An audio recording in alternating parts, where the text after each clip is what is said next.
It's my pleasure to introduce my friend Gaurav Luthra, who is the director of Drishti Eye Institute.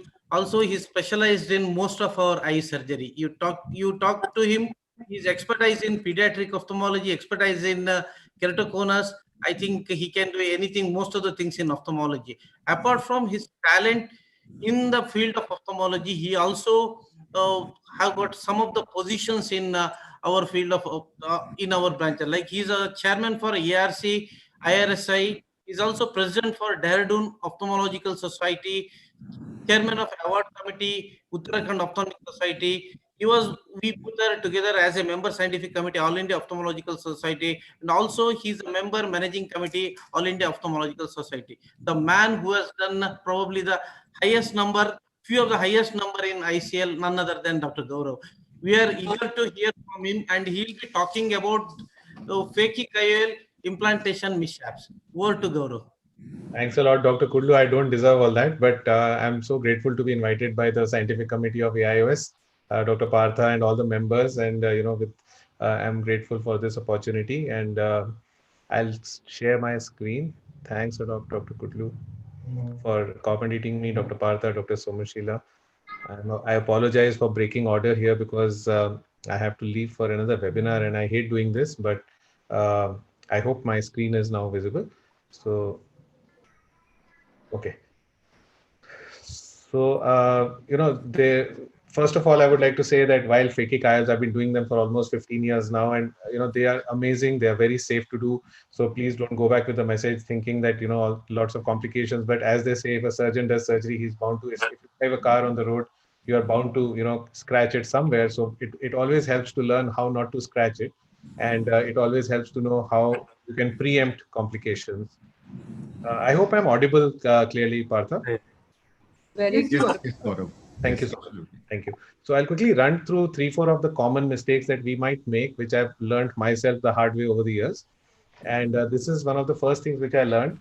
Uh, while we are all now trained to do wound-assisted injections through small incisions, we've been going smaller and smaller with the 2.2 millimeter incisions.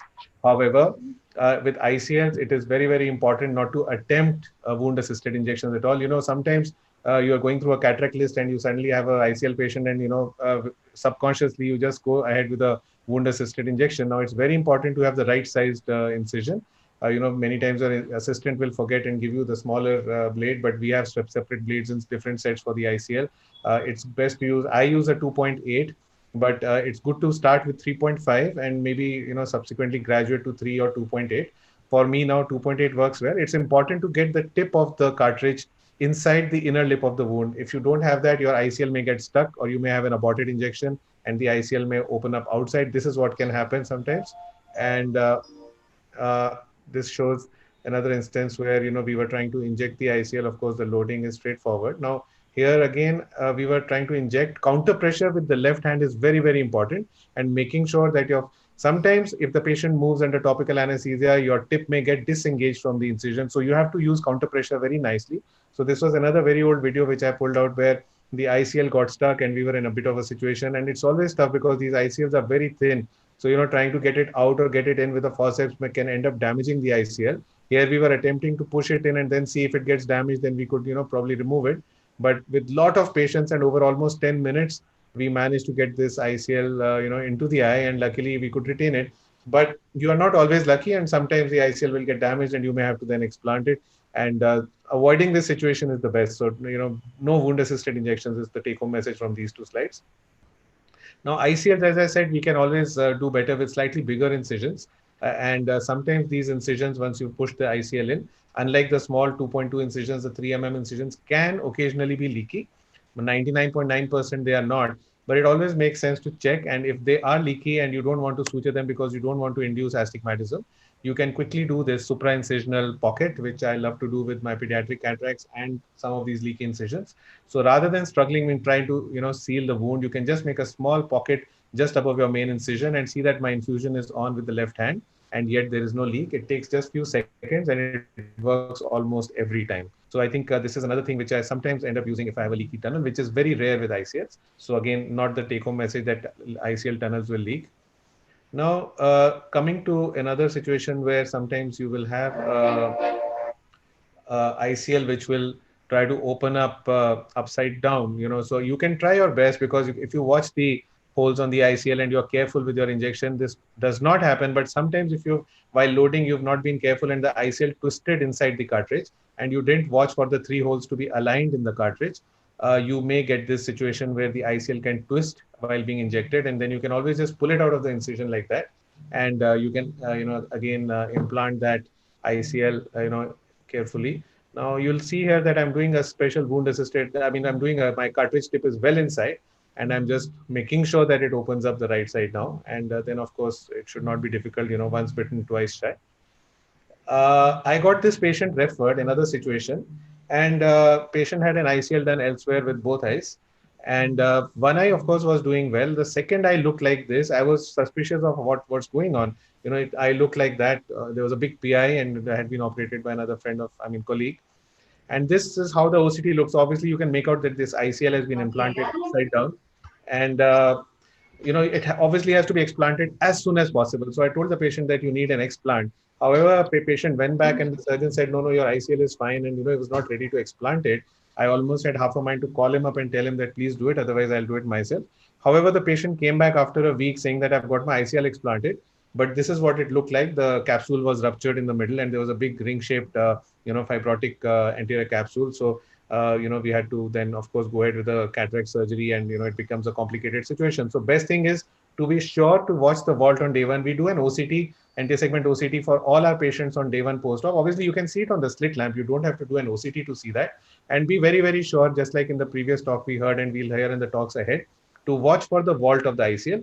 Ever since we have a central hole, it's become very rare to get, cataract. So even, these holes will prevent cataract formation in 90% of the cases, even if you have a low vault.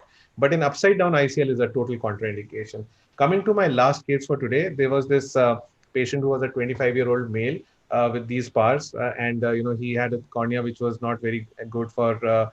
We are using a lot of low powered ICLs now, and I love to do ICLs now whenever the cornea is even borderline suspicious.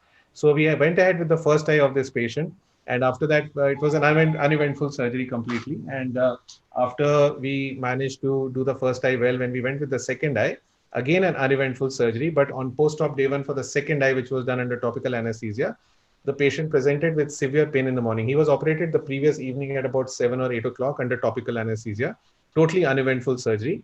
And he called up at midnight. He was from an adjoining town, so he could not present to the hospital at night when he got pain.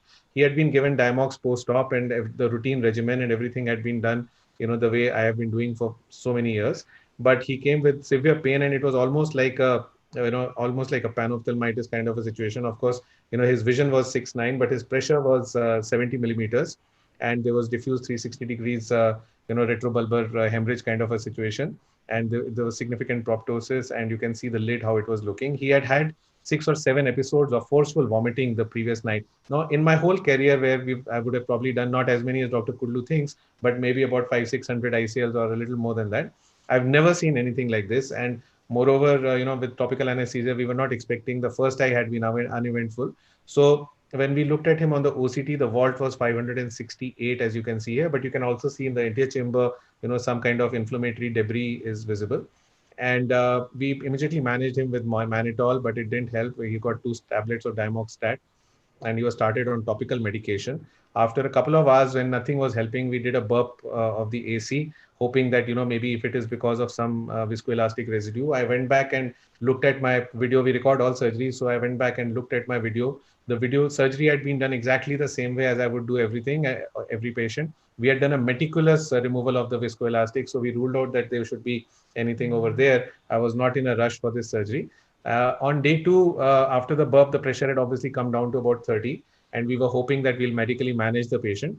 But on day 2, patient came back with a fall in vision, 636. There was a small epithelial defect with corneal edema. Pressure was still 60. And he was again administered mannitol. And, Diamox was now being continued since the previous day. But nothing seemed to be helping. So we decided, once, watched him through the day, and, we took him up for surgery, just hoping to either remove the ICL or find a way of, sorting this. So this is what the surgery was. I've purposely not shown you the first surgery, but this is the way the surgery was. We managed to go in and do a good AC wash. the the iris had become floppy, and there was a little bit of fibrinous thing in the anterior segment, but otherwise it was clear. We repositioned the ICL a little bit. I tried to kind of move it and see if the foot plates were stuck or if there was anything else which was causing a problem. I'm just kind of queuing this video because I couldn't find the edited version just at the last moment.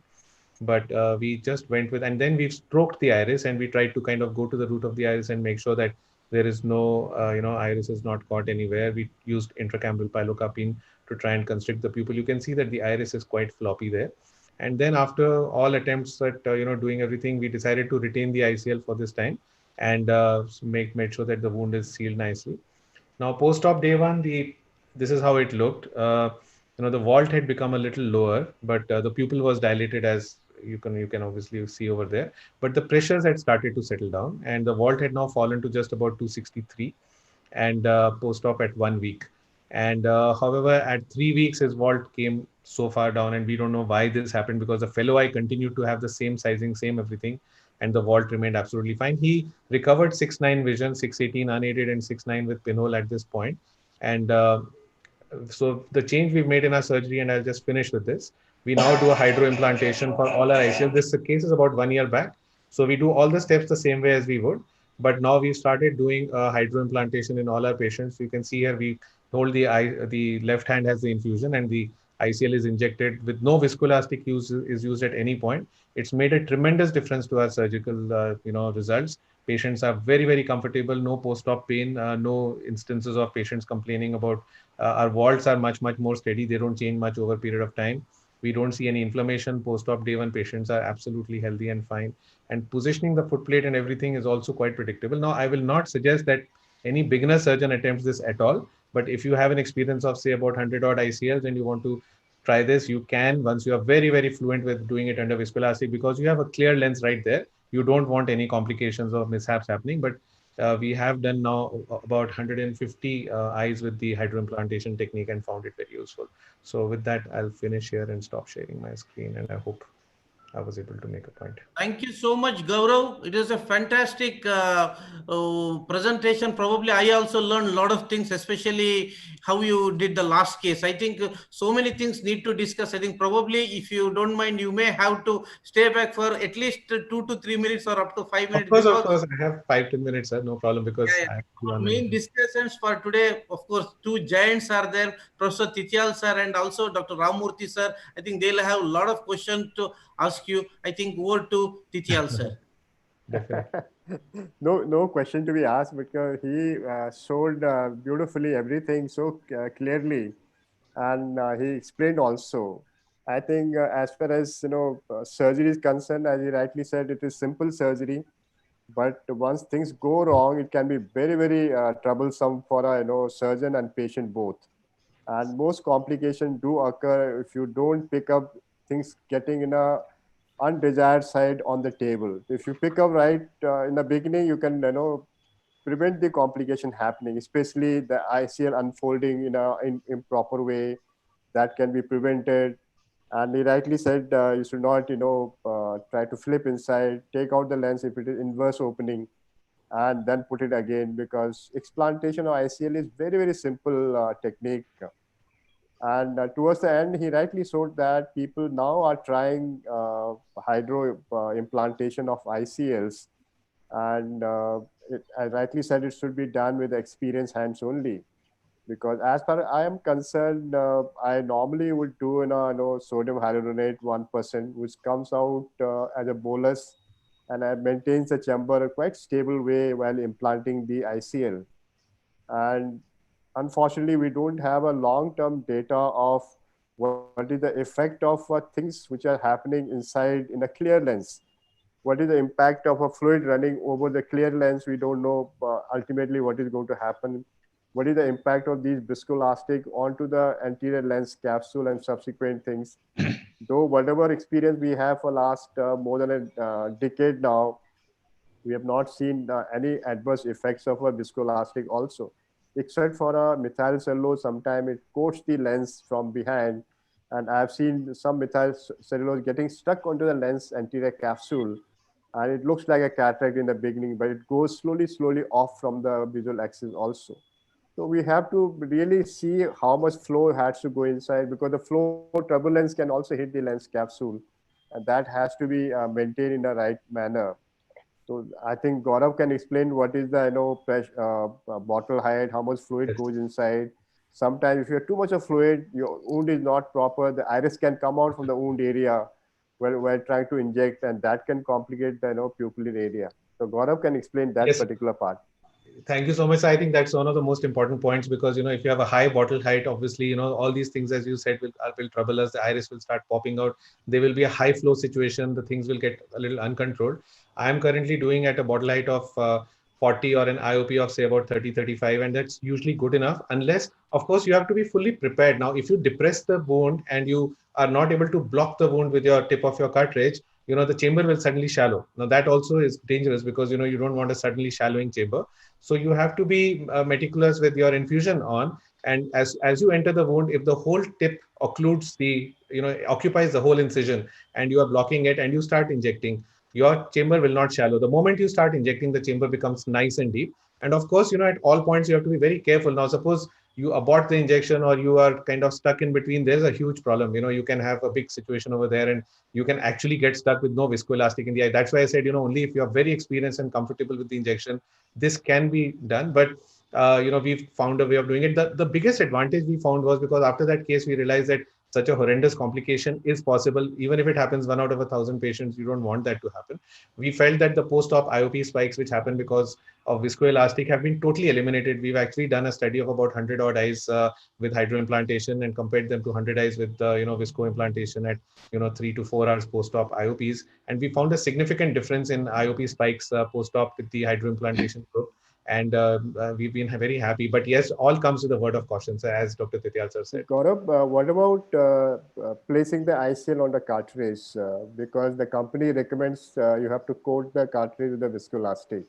Yes, So do we you do that, that sir. better, We put a or small amount. We put that diluted VSS plus a bit of methyl cellulose. otherwise, But it's, if the yes, fluid is not there, it yes, becomes a hydrophobic surface, and ICL can get stuck there. absolutely. So No, you have to for have that an inner for that coating. point, we are using it, sir. Definitely, we use it, but it usually gets washed out as you're injecting because much of it is like washed out as the ICL is going inside. So that is a trace of viscoelastic, so it doesn't really matter so much.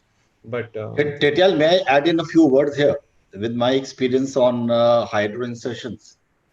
Sure, why not? Okay, so we have done quite a few hydro insertions, and for the last almost 1.5 years, we are doing totally on hydro insertions. There are few points. One, when you said coating the cartridge with methyl cellulose, we don't do that now. We are doing that initially, but now we are just putting water, saline in it, and then we are loading the lens, and it moves out pretty fast because you are loading it and immediately pushing it into the eye. Number two, the incision with the cartridge has to be kind of locked. So your incision has to be 3.2 always. So your But cartridge Gaurav goes said in 2.8. and locks. Well, my personal choice. So that the cartridge is into the incision and it locks there well, so that the incision does not leak. Otherwise, all the points which Dr. Gaurav has said are just right. The results immediately after 2 hours makes you feel as if the eye is very quiet. We have never had a case where there was a rise of post-surgery IOP. No strands of viscoelastic seen anywhere, and the recovery is just uneventful. So it takes a whole lot of strain out of the system that you have to put in methyl cellulose, and then you have to meticulously remove it, not only from in front of the ICL, but from behind the ICL. And whatever you may do, some viscoelastic gets trapped between the ICL and the crystalline lens, and that is very difficult to take it out. So sometimes when you finish your irrigation, you still see some strands of viscoelastic coming out through the central hole for quite some time, almost like a wick coming out. I think many people do use 1% sodium hyaluronate as a viscoelastic, which is very handy viscoelastic. Comes out as a bolus, and even you have a viscoelastic underneath the ICL, you don't have to aspirate from underneath the ICL. That will damage the lens capsule. It is from the anterior side only, And the people should not try to take out from behind the ICL, because you have a hole now in the center periphery. You can aspirate from there also. That will prevent the damage. I think methyl cellulose should be avoided as far as possible.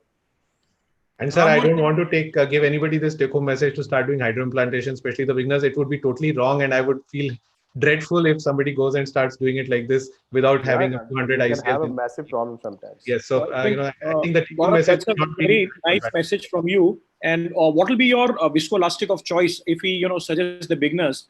So, what do you recommend? So, The Sonu, viscoelastic.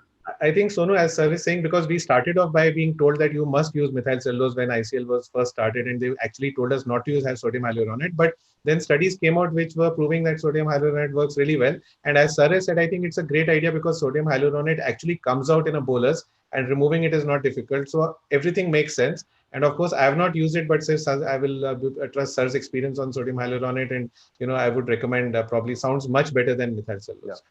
So, I I think never had a IOP spikes. We've all learned from sir, and he taught us. So we've learned to use sodium hyaluronate, and we've been always using sodium hyaluronate. And actually, it comes out in a bolus, comes out very easily also. that's the biggest advantage of being non-retentive in the anterior chamber and not causing secondary IOP spikes. Yes. So, yes, Krishna Prasad. I just Ramurthy sir wants some comments from his side.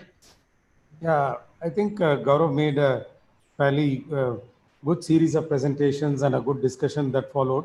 As far as the size of the incision itself is concerned, I cannot agree more that I make 3 millimeter incision, and I actually want the tip of the cartridge inside the anterior chamber. Apart from the reasons that you alluded to, that also gives me very good control as far as the opening of the lens is concerned. I'm able to visualize the lens adequately.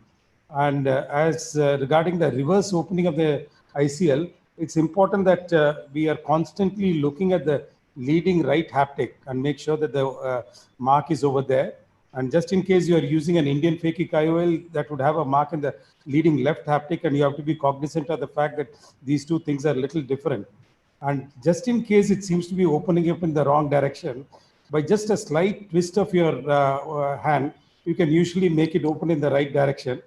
But in case it continues to open, you must remember that even when 7/8 of the lens is inside the anterior chamber, still if you withdraw your cartridge, most often the entire lens will come out. So you need not go through the pain of removing the lens, but remove just the whole cartridge, reload it and go in. But as was said, flipping the lens inside the anterior chamber is something that needs to be totally avoided. That's a strict no-no. And just to avoid this lens opening up in the wrong direction, I think it's extremely important that you load it the right way. Sometimes what happens is after putting the lens, when you pull it with the front loading forceps, it's slightly angulated. So the lens is somewhat flipped to one side. So if you pull it directly straight and you observe that it's flat in the cartridge just before injecting, it's opening the cartridge inside the anterior chamber, going in a straight direction, then most often you do not get this problem. And regarding that very difficult case that Gaurav showed, about which there was not much discussion, I think the 3 reasons why intraocular pressure rises in the postoperative period. One is a high vault, which obviously was not the case in his surgery, because he showed OCTs which showed that the vault was just about 500 microns even in the initial postoperative period. Second thing is inflammation. It was a quiet surgery, and this happened right on the first postoperative day. So obviously, even though he says that all the viscoelastic was removed, it's retained viscoelastic which has caused this. And there has been significant discussion on this. And that's the reason that going back and washing out this viscoelastic has made these eyes settle down, though it's difficult to explain why the wall went down in the postoperative period. But having said that, we have to be very careful of the fact that if you are using viscoelastic, especially HPMC, you have to wash this completely. It might take a couple of minutes of doing this, and you have to be very careful while doing this also. And I did not learn it from Tityal, but I'm doing it in the sense that I've also almost completely switched over to Elon. And I find that this cohesive viscoelastic just flows out as a bolus. Very often, I don't even have to go in with the aspiration cannula. Just after the intraocular, the lens is placed in its right position, just a slight depression on the lips almost allows you to, allows the entire viscoelastic to flow out. And of course, as far as loading the lens is concerned, I put still a drop of HPMC, because if you use Healon in that, then that's too tight, and the movement of the lens within the cartridge is not so good. But there's very little HPMC going in with that. So I think overall, most of the other points are already covered. Good series of complications that Gaurav showed.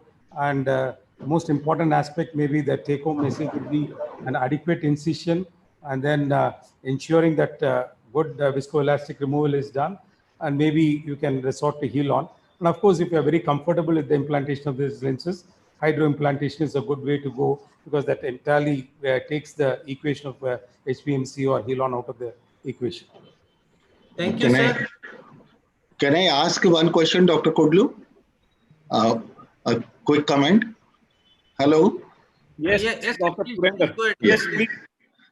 But do you, Dr. Gaurav, did you use pilocarpine in that particular case where the rise in intraocular pressure is there? Because we should leave the pupil dilated at the end of the surgery. Right. Now I don't, for many years, I don't use pilocarpine. Maybe last 10 years, I'm not using pilocarpine. And only in the second instance, when we did the AC wash, we were trying to constrict the pupil. At that point, we tried to use pilocarpine, but it didn't make any difference. It didn't help. So, because it had already become a Urate-Zavalia kind of atrophy. And what is the final status of the pupil in this case, Gaurav? So Did it it remain came dilated? down a little bit. So it has come down to the edge of the optic, but patient is luckily, fine. I was planning to do a single pass 4-throw over the ICL, but because the vault is very low, I decided not to do it, because I'm hoping, it's 1 year post-op, patient is developing some early cataractus changes now. And I've already counseled him long back that he will need it. But right now pupil is at about 4.5, 5 mm, and he's managing with about 6-12. Flare must be a problem. This is It is, but I gave him the option of doing a surgery. He's decided to hold on for now, but he's prepared for a cataract surgery in due course. When I will do a cataract, and I will probably put a single pass 4-throw as well to, make the pupil smaller for sure. So, Gaurav, Thank you so much. I'm grateful, and I'm sorry for breaking order. you Grateful are to all of very you wonderful for getting those beautiful points and tips for learning.